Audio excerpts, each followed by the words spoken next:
All right, we're gonna wait for some people to join us.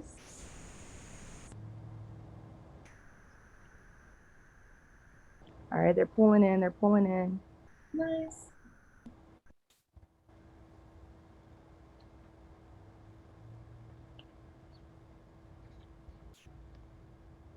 As we wait, I would like to thank you all for joining us today. We are here for the In Sessions partnership between Wethos and Visionary Rising Agency. We're really happy to have these two ladies here discussing how they've launched their businesses, integrating Wethos. Wethos is a financial platform that really will allow creatives and independent business owners to scale. It's a one-stop shop. You can really start from the ground up with getting everything in one segment, where it's invoicing, if it's trying to find new collaborators, you can do all of that within Wethos. Last year, we did a 6-part series here at Visionary Rising, kind of giving the accounts from our perspective as an agency, utilizing it to scale. We've returned this year with this new content series here, starting with this Q1 webinar talking about launching a business. We have 2 contributors selected from a wealth of knowledge, also being brand strategists, designers for, I believe all of the ladies have worked here with brands, small, I would say small and medium. Also, we have some models, and so they have, a little background knowledge about that as businesses run. I would like to give a moment for people to continue to pull in, and then we will start with introductions.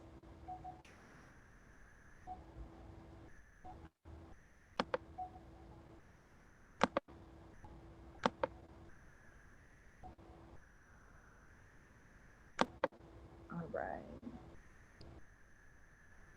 All right, let's get started. So I'll start with the introduction. I am Ashley Williams, Head of Partnership and Senior Strategist here at Visionary Rising Agency. We are a creative strategy and production studio, and we focus on authentic storytelling for brands and startups. We really love Wethos because it allowed us to personally scale our agency. And then being a part of that first 100 beta users, we felt that next we wanted to speak to the other contributors that are utilizing Wethos' platform. So here today we have Haley Dolan and Nia Dara. I will open up the floor to Haley first for a quick introduction and how she joined us here today. Sure. So, hi, I'm Haley Dolan. I'm the owner and creative director, designer behind Silver Moon Branding and Design. I specialize in brand and packaging design. So from anywhere from the beverage industry to food packaging to wellness and CBD. And I've really enjoyed using Wethos to scale and figure out what my packaging should be, figure out the invoicing process, getting everything set up to have a smooth, professional looking business as a solopreneur. That was really important to me, just not sending off emails or having contracts that you have to print and sign. So Wethos has been really powerful as a tool to help me look professional and to keep designing instead of doing all the paperwork stuff. So that's me. Go ahead, Nia. Hi, I'm Nia Dara, founder of NDNY Studio, a creative consultancy, and I help home-based business entrepreneurs reinvent their brands and essentially reinvent their lives around their business.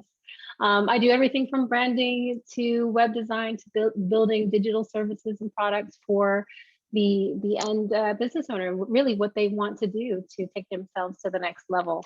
Wethos is a very exciting tool because it just allows you to bring it all together and manage that business on the back end really easily and simply. So I really enjoy just having that back end and being able to get back to design, as Haley says. Yeah, I think it's very easy, and that's why we wanted to have this conversation, because launching a business can be so tedious. All the steps leading up to just going to Sunbiz and filing, and then getting the next stage of getting your website together, and even before you even think of that first client, what are those stages look, finding that plan, and what does that stage by stage look like.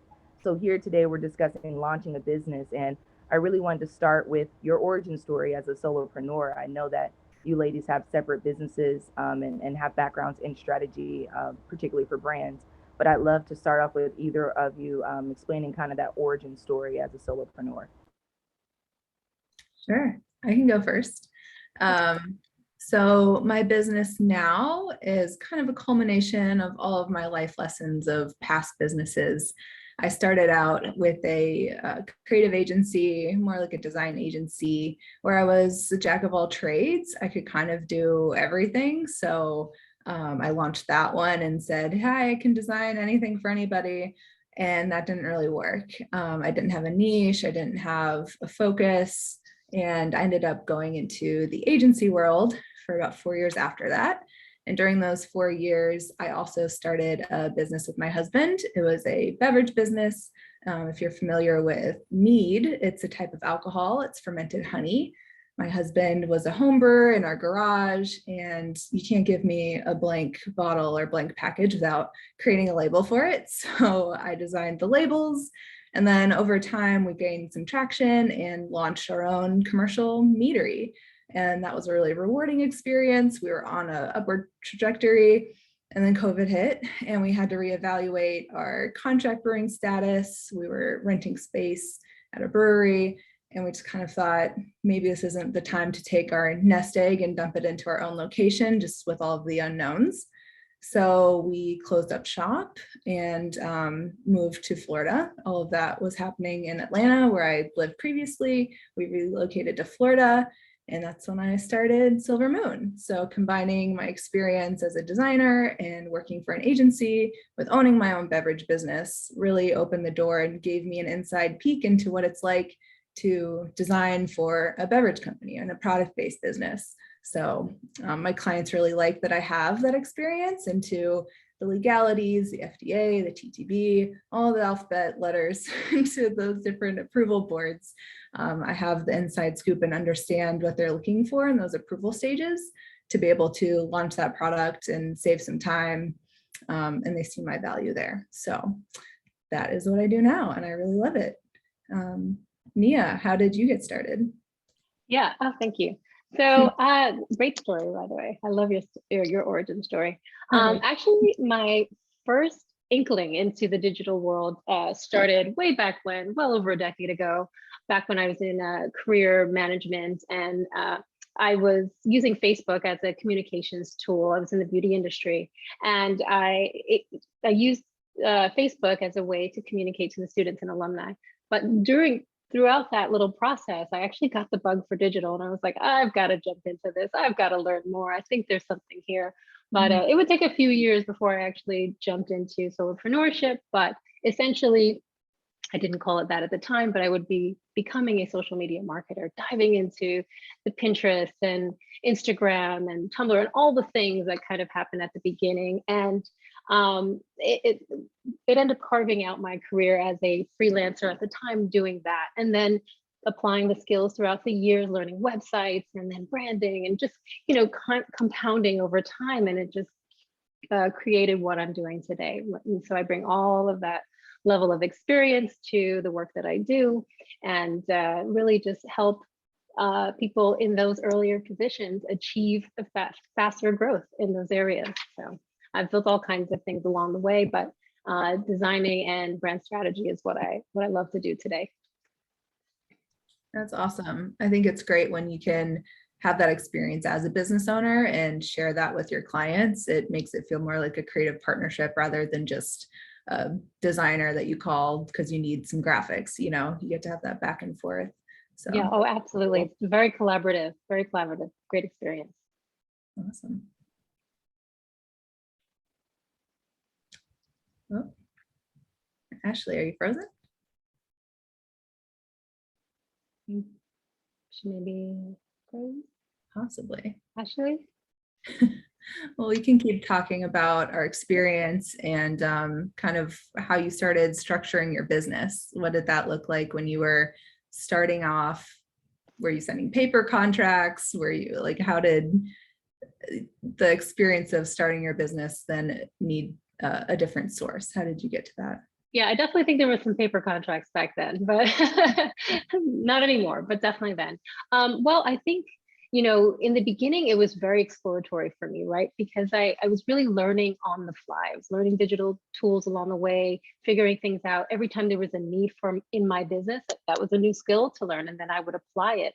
And then, you know, eventually that would translate through experience, through, you know, working with others, into real usable skills that could easily translate to being effective results for others. And so during those early days, you know, it was both the learner hat and, you know, the business hat of like, okay, how do I create a scope of work, right? How do I create an experience that's really clear for the potential client or for the client, so that they're actually having a good experience throughout that process. That was really important, so that they could feel like it was a good thing for them to get involved in and be excited about the things we would create together. How about you? Yeah, I think, you know, you want to start an agency and you want to have it be a design agency, but yeah, what value are you providing and how do you craft your packages to reflect that? Sometimes you're like, I know what I'm doing and all the different steps, but how does that look to a client, and how does it present to be able to get, you know, quality money that's going to be able to pay the bills and be a substantial income to you. So that's why I really liked Wethos, because you can look at their library of scopes that are already pre-built and say, oh, that is a really good addition to my scope. I didn't even think about saying like, yeah, there's strategy. There's a planning period that happens before you even go to design, where I actually do need to include that. And that helps boost value and be able to charge for that time as well. It's in the consideration of it. And it sets you apart from a younger designer who may not know how to show that value. So I just have really enjoyed that as well. And even seeing what to charge, it's hard to say without Googling and doing a bunch of research, like, what do you even charge for what you're designing? I think that was a big time saver that Wethos gave me. Yeah, it connects you to the industry and connects you to other connectors and makes you feel like you're in line with what you're doing. I certainly could have used Wethos many years ago. That would have been quite a value to have, to really understand how to do all of that. There was a lot of just growth, right? There was a very long learning curve and really understanding how to pull together a quality project package and understand that and really convey that in a way that makes people feel confident in working with you. Yeah. You mentioned the profiles, different users. You can't explore all the different types of designers, look at their Instagram, look at their profiles, so you can compare, oh, that's how they're approaching their target audience and their niche. So on top of looking at those scopes and seeing what pricing should be, then yeah, you can look at the styles. If you needed someone that was a specialist in an area you're weak in, like I may not be the best at social media strategy, so I can go on there and find somebody to fill that gap if my client has that need. So great networking tool. And again, having the pricing and all the resources right there, I could have used it back at my first agency for sure. Like I had spreadsheets and like, what was I doing? Like just saving Google bookmarks of people's profiles and websites. So yeah.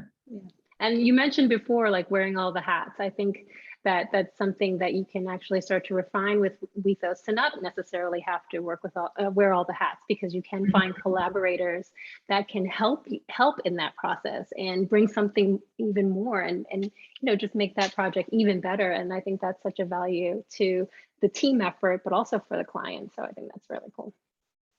For sure. I think you're muted, Ashley. Ashley. Okay. And Haley, with, you know, looking at what other people are charging, right, when you're creating that first scope, did you ever see that? You said maybe strategy isn't what you lead with, being more of a designer. Did you see that maybe you were underselling or undercharging yourself for certain services? For sure. And even in the design and branding aspects too, you know, I might not have formulated in my head, oh, that's a part of it. Or, oh, I can include a brand board, or I can include social media profile packages. So you can really beef up those packages, and it may just take a little bit more time from you, but you can charge way more for it. So transitioning from hourly rates to package rates is the best way I've seen to build that bottom line, get more income coming in. having clients value your skills rather than your time. I agree. That's something that we also saw with the agency is like, maybe we're underselling certain services because we don't see it as, so much value for what we're really trying to achieve. And, I know a common thing that is said with Wethos is scope creep, Nia, have you seen that in your line of business with, people building on, you say you create a package and maybe forgetting certain services, and then the client trying to sneak in with one thing after another. Have you seen that type of scope creep? Well, I mean, I do think that projects can have a tendency to get off the rails, right, if we're not careful. And so it's really important to have to stick to what the scope is. And that was something that I really had to learn along the way. That was not something that was like innate or natural, really understanding like, okay, this is what we've set out to do. And also to really keep the project on pace, right? Because there can be different things that kind of come up and want to go down new pathways. So it's like super important to be like, okay, but remember we started here, we want to finish here.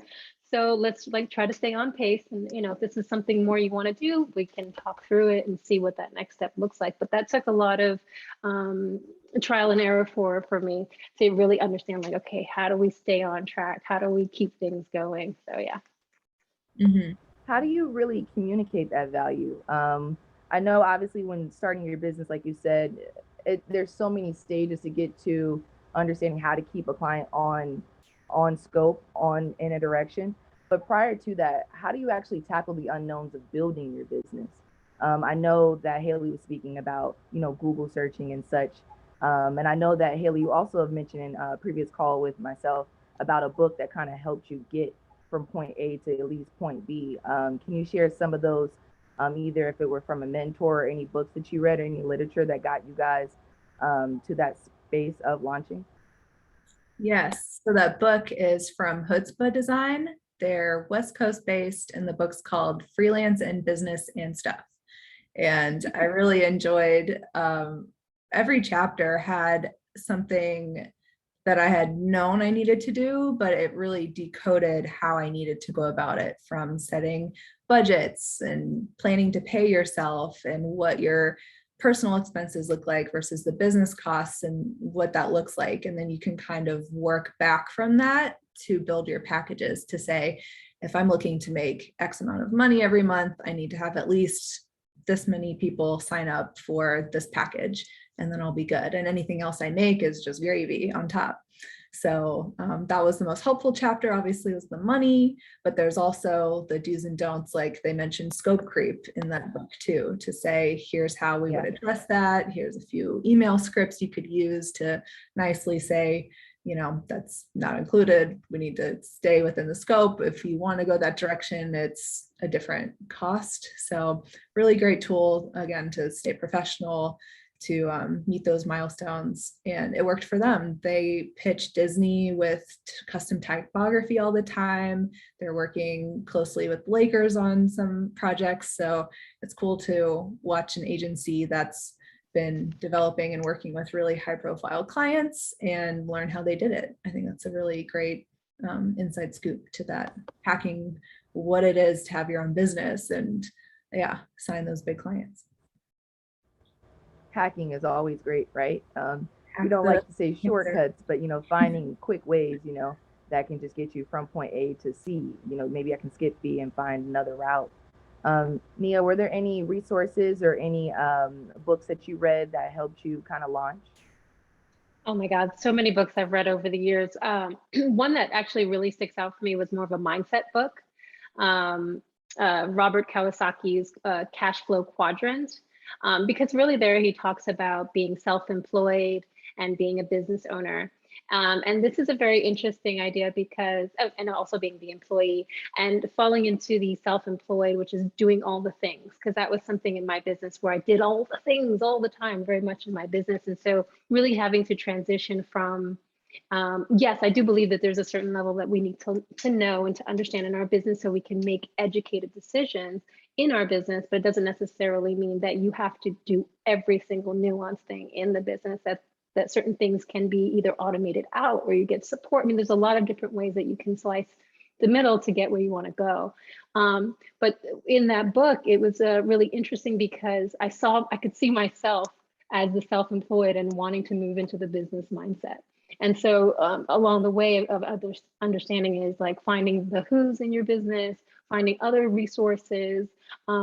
He talks about, that people in the self-employed bucket tend to want to do all of the things. And so really just kind of taking a hard look at that and being like, okay, maybe I don't want to do all the things. Maybe I can figure out how to do this efficiently. And there's so many tools out there now too that can help us do a lot of things in our business faster, but it's also about growing beyond yourself and again, wearing 1,001 hats. Mm-hmm. That is my word, efficiency here. Like, I'm a process person. I'm always about trying to make it easier, making it easier, make it simpler. Why make it harder on ourselves? And especially when you venture into independent business of being an entrepreneur, freelancer, however you identify it, it's so hard to get yourself out of the idea of I'm doing everything. I'm going to do everything. And you can only do that for so long, you have a business plan or you have a type of strategy of how you want to execute things, but learning how to delegate, that's something that I think all of us as entrepreneurs and as independent business owners, you have to learn how to delegate. Is that something that you've had to learn yourselves in your own business, finding ways to send on that knowledge that you do learn, those resources that you do learn, and give it to another collaborator that you may work with on a project? Yeah, absolutely. I think it's so important to get the help you need. That's one of the main talking points of Natalie Ekdahl from the Biz Chicks podcast. She says, get the help you need when you need it in life and business, because as entrepreneurs, we tend to, feel like we have to do everything because we're going to save money or we just think we can do it better. But having the humility to say, maybe someone else can do that better for me, like especially taxes. I cried doing taxes with our meatery, like that would have me sobbing. I hated it. So now I have a bookkeeper and I say, just check in with me. And if you have any questions, like I'll go through and just make sure it's good, but that saves me so much time. I don't want to do things that make me cry. Like that's why I started my own business. So I can do things that make me happy and feel joy and passion in what I'm accomplishing. So anywhere you can outsource.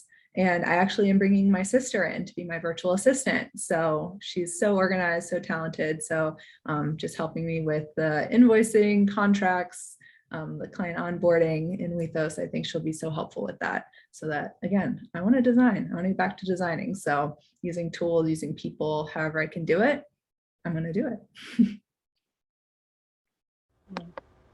And Nia, do you have a lot of experience with delegating yourself? I know, like we said, starting off as a solopreneur, you're doing everything on your own. You have all these many hats. What we also enjoy about Wethos is that it allows you to find those collaborators within the platform. And like you said, for the things that you don't like to do, like everyone's not a numbers person. So the invoicing and all of that being within Wethos is a great perspective of having, like you said, your sister coming in and kind of helping you with that. And not being able to focus on the things that you love, like you said, designing, and having someone else kind of come in and still being able to understand what's going on in your business, because everything is within one platform. It's not within this, like you said, spreadsheets galore, and you're sending them back and forth. It's easier to keep track of that within Wethos. Nia, do you have a lot of experience with delegation as well as you've launched your business? Yeah, I've used I delegate different tasks in a variety of areas of my business, even in the creative aspect. As a designer, I'm really skilled in very specific areas, and there are other areas that I know that others are a little bit better than I am. They might be slightly more efficient, or maybe very efficient. Like, kudos to them.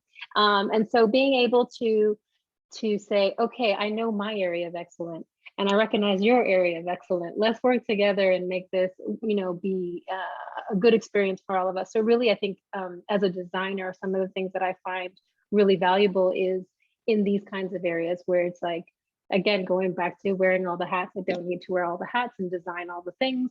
I know my area of excellence. I'm good in that niche.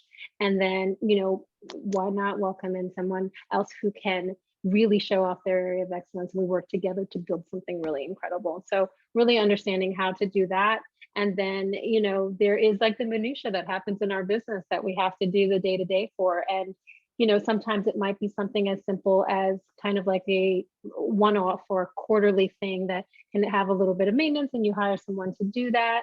But all of those skills along the way, those delegating skills, really help build out the team later down the road. It gets that muscle really going to be able to manage a larger team. So definitely take it if you're someone that is new in business, to get excited about having that bit of collaboration and within the business itself.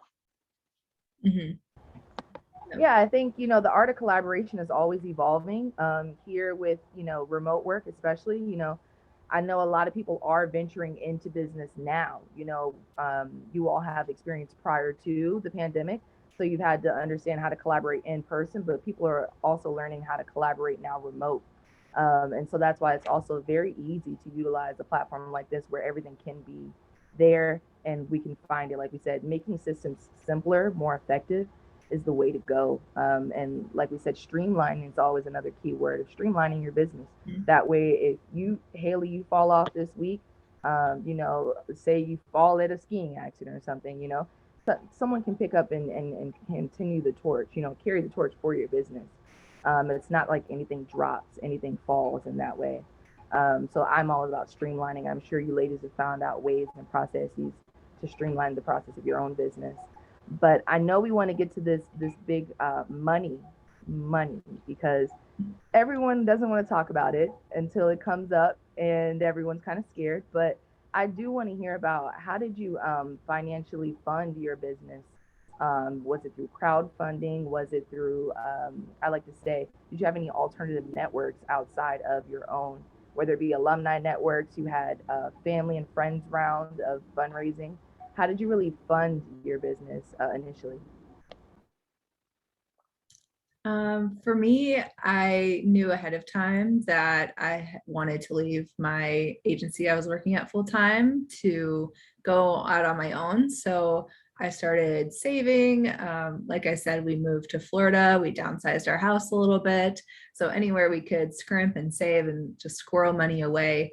Luckily, running a digital business doesn't take a lot of overhead compared to what I was used to when we had our meadery, where you have to buy 2,000 bottles, and that's a huge expense. And then you've got the pallet and the shipping and delivery, and then you've got to sanitize, you've got to clean. Like, having a product-based business has so much more upfront cost, where starting my digital business, I just needed a little bit of cushion so that I could have something to fall back on. If I left my job and it was month one and I was like, I only have this one client, like, I don't know, has going to take off. And luckily it took off. So it was a huge shift from that first business where I was sitting there being like, it's month 3, this isn't really happening, I need to go get a job. So a lot of good lessons there, but very fortunate to be able to have the savings and the cushion and a very supportive husband too, to trust that I could take this leap and do it on my own. Yeah, I'm doing it. Nia, what about you? Support, like you said, the support system. Nia, how did you really fund your business? Because like we said, it comes down to support systems and people that you can pull together, or that hardcore savings to launch your business. So what was your plan of action, and how did you acquire that money?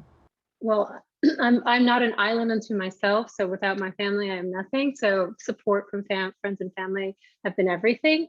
But to Haley's point, I had, cushion and, operating costs for a digital business. It's manageable and doable. So really it was about, giving myself the space to be able to grow and then start to bring in those paid opportunities and slowly start to build in that business. But yeah, savings and all of the things, like, like many micro businesses and home-based businesses today, they're personally funded, and certainly my business was in that bucket.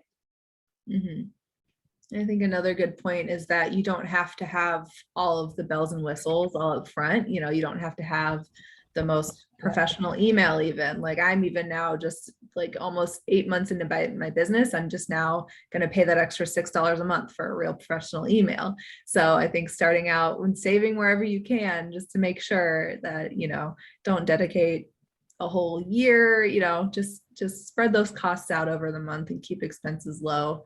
on top of having that cushion, and you'll be set up for success. Yep. Agreed. Yeah, I think like a lot of people think that you have to go so far as having a full nest egg before you start.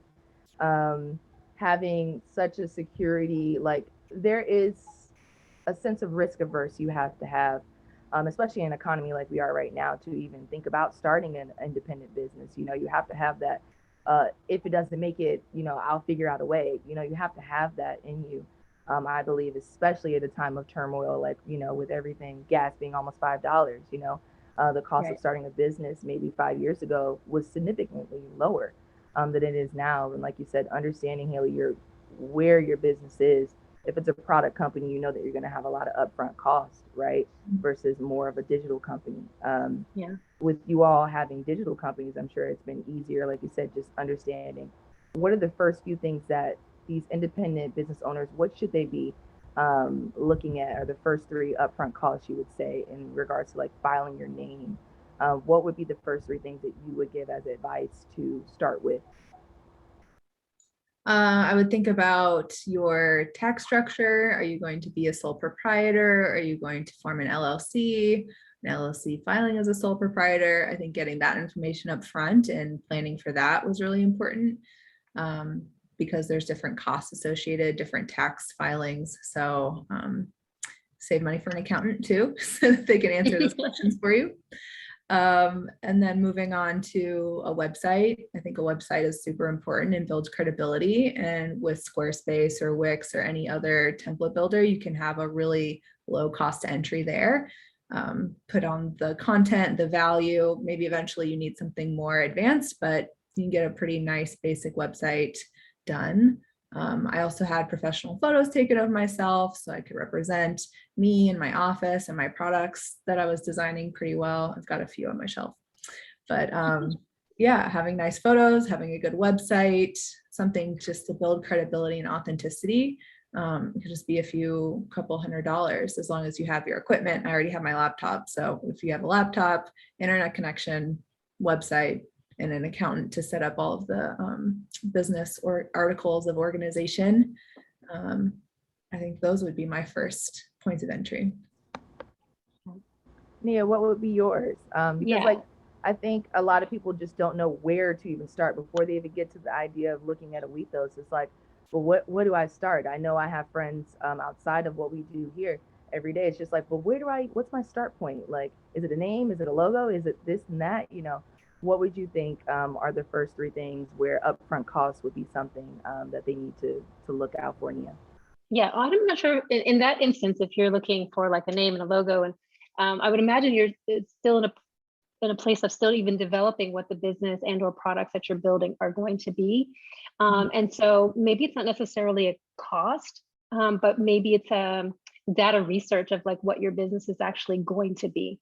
Because I think when you have clarity before you get started, all of those other decisions, where your platform is going to be, what the logo, all of that will kind of become, will live under the umbrella of those primary ideas. So really getting clear and concise about what kind of, let's say, digital business that you want to have, what that actually is, how it operates, being able to, maybe if you're coming out of a certain kind of industry, you think you're going to be servicing the people that are from that industry, what are they looking for? What do they need? Because if you can answer that need, then you already have like the product that you're going to build, in which case then you know what website you're going to live on. And then it becomes about deciding what that cost is going to look like. And those subscriptions for websites can vary wildly. You know, Wix and Squarespace and alike are fairly inexpensive per month. But like if you were going to do a education platform, those pricings can vary really widely. And so you'd want to understand like what it is you're actually building first. Mm-hmm. You know, that's part of what you do with your company as consulting clients, you know, walking them through those process before you even think about the upfront costs. Also, like you said, building that plan. I know that you ladies said that you kind of jumped out there, but before you started promoting your business, did you have a full-on strategic plan or mindset that's not related to the money, but did you have all of those things developed? I did, not so much in a very formal sense. I didn't write a long 80-page business plan that was detailed. I had a rough idea of who my target audience would be. I started out just focusing on the beverage space because that was my experience. And then I also wrote down what my packages would be. Brand and packaging design would be my primary focus. And then I would provide design services to promote the product. And I've done a few websites now. So just making tiers of how I would get clients and then continue on with them after the initial design phase was done. So mapping that out, I think, was more important. And I made little posters of my target audience to just see like, what would they be interested in? What movies would they like? You know, just kind of some of those touch points about character, maybe age range, just something that I could imagine in my head who I was speaking to when I was writing content. So Nia probably has a more formal process, but that was mine, just kind of imagining who would be and either making a spreadsheet. I know I've mentioned it a few times, I love spreadsheets, or like making a Google Doc, just writing it out or designing something. Nia, did you have something more professional than I did? I really wish I could say yes to that, but I didn't. I had a very rough Often people idea. don't. No, yeah, and it changes so wildly through the course of the years. And what, you know, again, I got that first spark in digital social media, and so I didn't have the language back then, but we would call it a content creator today. And essentially, that's kind of what I was diving into. I was using pay-per-click affiliate links into my blogging and vlogging and all the things. But really what my business ended up translating into is a freelance work into social media. And so my first steps were not that, right? I didn't think I'm going to be a freelancer in social media. No, it didn't start out that way. But from the trial and error and learning and growing and developing these things, and then people come and say, hey, can you help me with this? And it started to roll out, just working on different types of things and getting in there and feeling a joy for it. I was like, oh, okay, I think I'm on I'm on a good direction. And so I naturally kind of leaned into that. And then once it started to become something that could be a business, that's when the structure really started to take place. And that's where I started putting it together and thinking, okay, what's the next step from here, and having a real plan around it. I think that's a good point. Being able to pivot and be flexible with it. Like there's a certain structure that you need to adhere to. Don't be flexible in your pricing, charge what you're worth. But for me, I started out being beverages all day, every day. And now I work with clients, like I said, in the food space. I have a pretzel brand. I was creating some sales sheets and displays for. CBD has been huge for me too. I've had quite a few CBD clients. So it's been exciting saying like, okay, brand and packaging is valuable to people who I didn't even think about originally, and being able to be inclusive, and also knowing where the line isn't. Like if it's a service-based business, it's not where I'm going to be able to help you. Like I can focus on products and packaging, and then we can go from there. So yeah, being able to evolve and take that plan. Yes, like you said, knowing that lane of focus. Exactly. For sure. I think a lot of people, like we said, the language has changed so much about, now we hear the coined term of creator economy, or like even say a content creator. I think a lot of us that are now seeing that we are content creators or strategists, outside of the idea of just consulting, it's like the opportunities are going to continue to be endless. So your business doesn't have to be what it is at point A, what it needs to be at point B, right? You can continue to evolve with your business and hone in on the skills that you are good at, and focus and make that plan when that comes. Because like we know, you all have at least 10 years of experience, of, like you said, in your companies. And it's like where you started was not where you thought you are now. To that point, I'd like to kind of know, how do you promote your business now that is different from that time when you started and launched? How do you promote your business? Is it through social media? Is that your main lane of networking or promotion? Where do you really see that connection being built from? Nia, do you want to start? You have more experience. Yeah, no problem. So I do many of the things that I advise my clients on, right? So it's like the foundational stuff.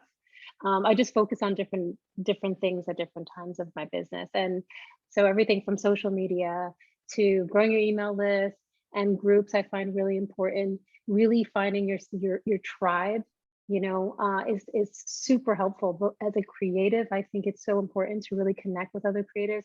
It's such a good opportunity, but also to network, to meet other people doing other things that could maybe value from your service. A lot of my work is referral based, and often people are engaging with me in different areas, and it's relationship building for the long haul, right? So you're making connections along the way, and connecting on social, and it's all of those little things along the way that really help it. But more specifically, if one is like wanting to focus on a particular social channel, I would always recommend having their niche where they are, right? So you can really grow that, and then find your tribe. That's the real key, is like finding your tribe. For sure. I relate to that a lot. I'm just now starting to get a few nibbles and bites on my website, but my first few clients were through Upwork. I was applying to a few jobs, getting some clients in, adding to my portfolio, and it has grown from there. My Instagram refers traffic to my website too, so I think that that's doing well. Getting on those Instagram reels, I've seen a lot of views and likes and interaction there. So yeah, I think relationship marketing, don't knock it, because if you do a good job with a client, they will refer you to someone, or the work will appeal to someone else, and just build from there.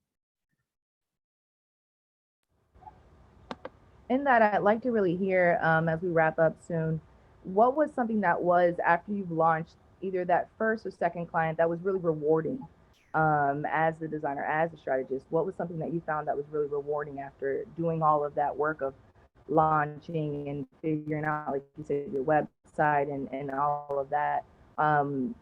Then there has to be some type of what was that? Sorry, Ashley, you cut up a little, but I think we know the gist of what you're saying. So I really like hearing great response, like we were talking about with the referral marketing, like having someone go and tell someone else, like, hey, Haley did a really great job with my product packaging. You should trust her with your product. I think that's so powerful. So I love hearing good feedback and good response. And then, like we've touched on a little bit, I've just really enjoyed being able to evolve my services as we go along. So after about 3 months, I added in 3D design, 3D packaging, product design.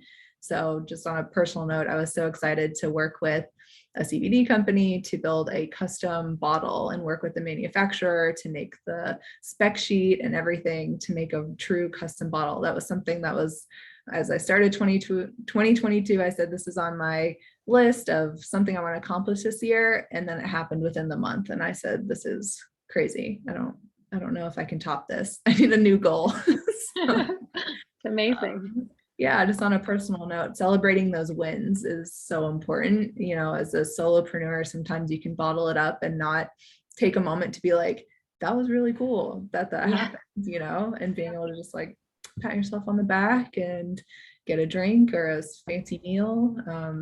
That would be my advice. Make sure that you extra celebrate the things that go good. Yeah, you have have to reward yourself. Yeah, because other times you might be crying over taxes like I did. So you have to also have the happy times. Yeah. I love that, Haley.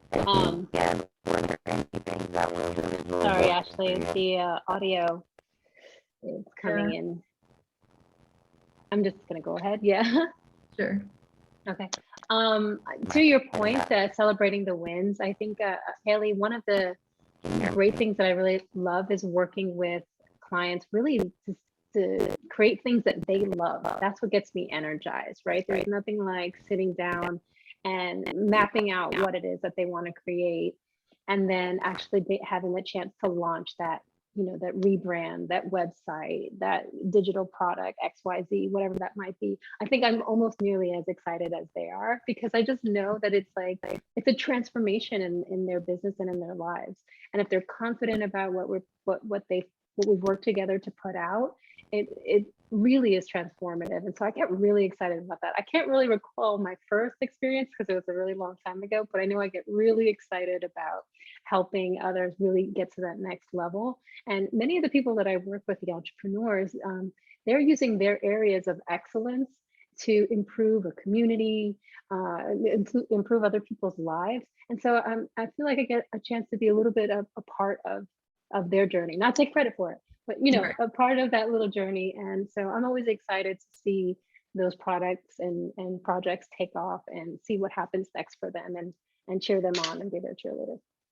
Yeah, sharing their success because we Yeah. did contribute to it and provide our service to help them grow on their journey. So Mhm. very rewarding to be able to say, we made that together. And that's really Yeah. cool. That's what life's about is, I don't know, I'm a maker, so I love making things. So yeah, being a maker, seeing your stuff out in the world, it's what I live for.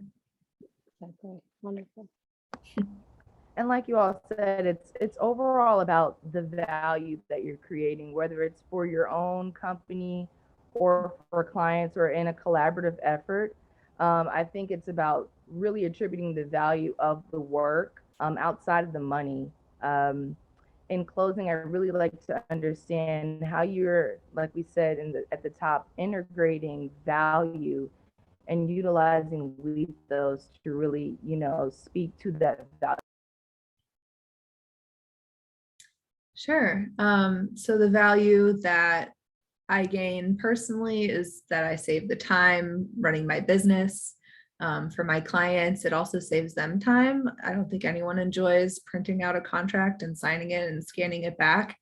I don't know how to fax. So like all of those things combined, just being able to streamline that process, we all can continue on working. And I think it's impressive to be able to say, hey, we just met, here's the scope, here's what I propose. They can sign the invoice. So you can close a client like in one day because everything's there. You've got the deposit, you've got what you need to go, and then you can keep going. So I think there's value on both ends for me as a business owner and then my clients interacting with me, that we can save time and make magic together, put those products on shelves. I couldn't agree with you more. I think it just for new creators, it just gets them started on the right track. It's all right there in front of you, and to be able to use those tools and to come, make the first impression a lasting one, a professional one, setting the client up, setting the project up and yourself for success. And I think that the Wethos tools really allows you to do that because it's all right there. You don't have to go off and Google it or whatever, it's in front of you. And it's an opportunity to collaborate with others. So really, really useful.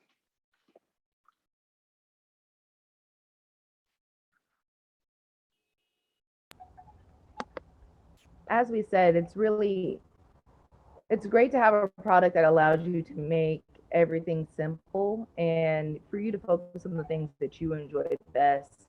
With launching a business, there's already so many steps and so many things that you have to be aware of.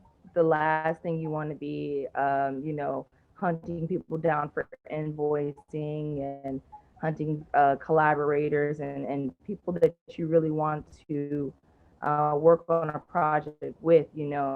Wethos really allows you to create that first scope, create that first payment, all within a streamlined process.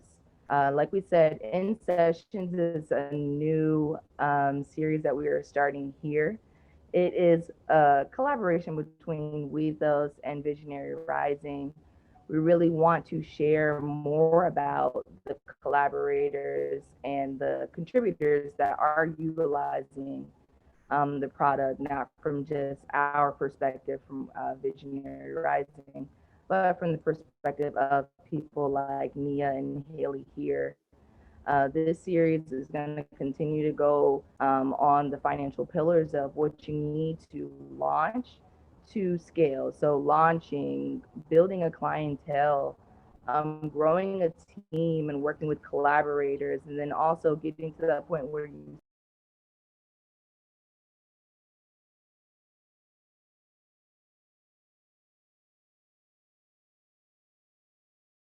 I think we lost the audio there.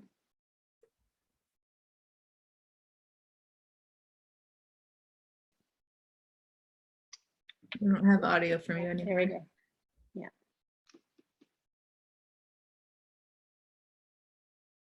Yeah. To launch a business using Wethos. Can you repeat that one more time?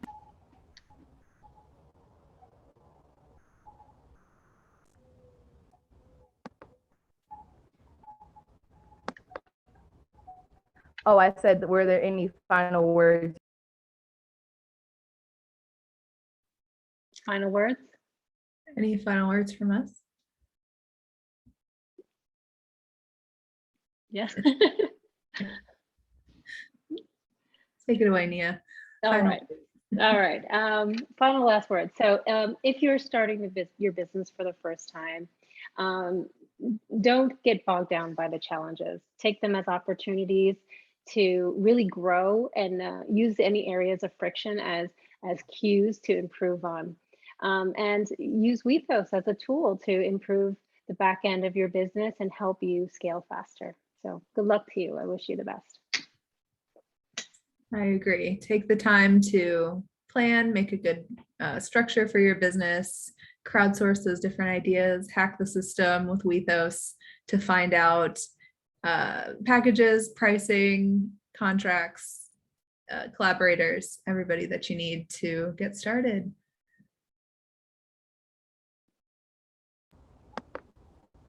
I want to thank you all for attending today. Thank you, Haley. Thank you, Nia. Through all the technical difficulties, of course, this is a part of remote work, right? Thankful for these ladies really sharing their experiences of being solopreneurs and strategists and utilizing Wethos to do so. Like we said, in sessions will be quarterly. We will be doing these webinars talking about these financial pillars of launching, growing, scaling your studio. Thank you all for attending, and we will speak with you all soon.